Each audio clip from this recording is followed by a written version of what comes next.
জানুয়ারি মানে হাড় কাঁপানো ঠান্ডা, কিন্তু এবারের শীত কি আগের সব রেকর্ড ভেঙে দেবে?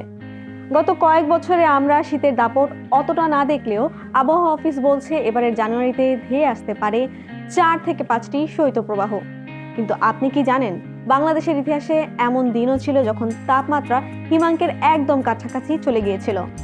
কত ছিল সেই তাপমাত্রা, আর কেনই বা উত্তরাঞ্চলে এত শীত পড়ে? চলুন জানা যাক। আবহাওয়া অফিসের রেকর্ড বলছে 1947 সালের পর থেকে এ পর্যন্ত কয়েকবার দেশের তাপমাত্রা 3 ডিগ্রির নিচে নেমেছে।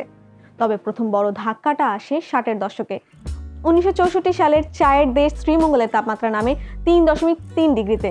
এর ঠিক 4 বছর পর 1968 সালে 4 ফেব্রুয়ারি শ্রীমঙ্গলের পারদ আরও নিচে নেমে দাঁড়ায় 2.8 ডিগ্রি সেলসিয়াসে।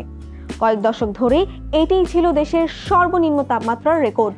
এরপর লম্বা সময় আবহাওয়াটা কিছুটা শান্ত ছিল, কিন্তু 2003 সালে রাজশাহীতে 3.4 ডিগ্রি সেলসিয়াস তাপমাত্রা রেকর্ড করে শীত আবারও তার জানান দেয়।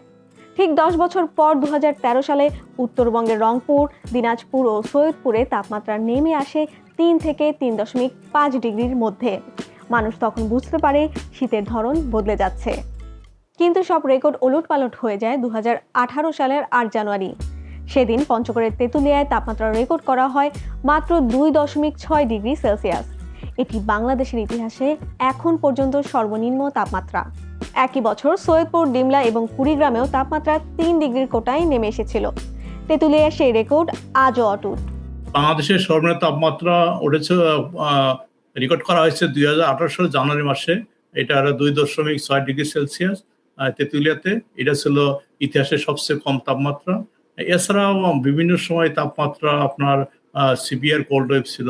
আপনার 1968 সালেও 4 ফেব্রুয়ারি সেখানকার তাপমাত্রা ছিল 2.8 ডিগ্রি সেলসিয়াস। এটা হচ্ছে দ্বিতীয় সর্বনিম্ন তাপমাত্রা। এরকম বিভিন্ন সময় তাপমাত্রা সর্বনিম্ন তাপমাত্রা রেকর্ড করা হয়েছে। কেন শুধু উত্তরাঞ্চলেই এত শীত? আবহাওয়া অফিস বলছে সর্বনিম্ন তাপমাত্রার রেকর্ডের তালিকায় সব থেকে বেশি জায়গা করে নিয়েছে উত্তরাঞ্চল। অর্থাৎ প্রতি বছর উত্তরাঞ্চলের বিভিন্ন অঞ্চলে সর্বনিম্ন তাপমাত্রা রেকর্ড করতে দেখা গেছে। প্রশ্ন হলো, উত্তরাঞ্চলেই কেন বেশি শীত?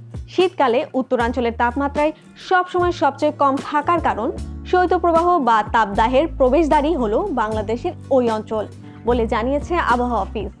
অর্থাৎ ভারতের দিল্লি, বিহার, উত্তরপ্রদেশ, কাশ্মীর, পশ্চিমবঙ্গ হয়ে ভৌগোলিক অবস্থানগত কারণে রাজশাহী, যশোর, কুষ্টিয়া বেল ধরে হিম বাতাস বাংলাদেশে ঢোকে।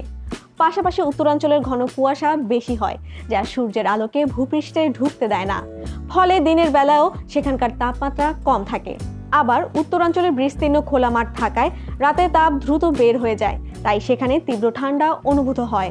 রাজশাহী, রংপুর এবং যশোর, কুষ্টিয়া যেহেতু এটা হিমালয় পাহাড় থেকে একটা ডিস্টেন্স দূরে রয়েছে, সাগর থেকেও একটা নির্দিষ্ট ডিস্টেন্স দূরে রয়েছে, এই জন্য বেসিক্যালি এই পথ দিয়েই নর্মালি শীত যেভাবে ঢোকে, অনুরূপভাবে গরমের সময় গরমটাও এই পথ দিয়েই বাংলাদেশের ভিতরে প্রবেশ করে।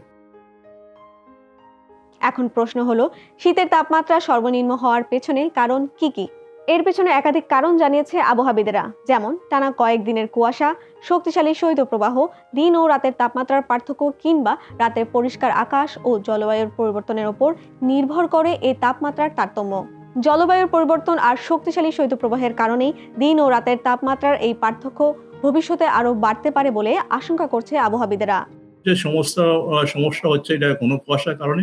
আসলে ঘন কুয়াশা এক ধরনের জলবায়ুগত পরিবর্তন দেখা যাচ্ছে এখানে শুধু রাতের তাপমাত্রা এই ফ্যাক্টর না শীতের জন্য, যেটা দিনের তাপমাত্রা বড় ধরনের ফ্যাক্টর হয়ে যাচ্ছে। কারণ হচ্ছে দিনের তাপমাত্রা যে ধরনের চেঞ্জ হচ্ছে, এটা অনেকটাই মানে অসহনীয় চেঞ্জ দেখা যাচ্ছে, বিশেষ করে দিনের তাপমাত্রার পরিবর্তন।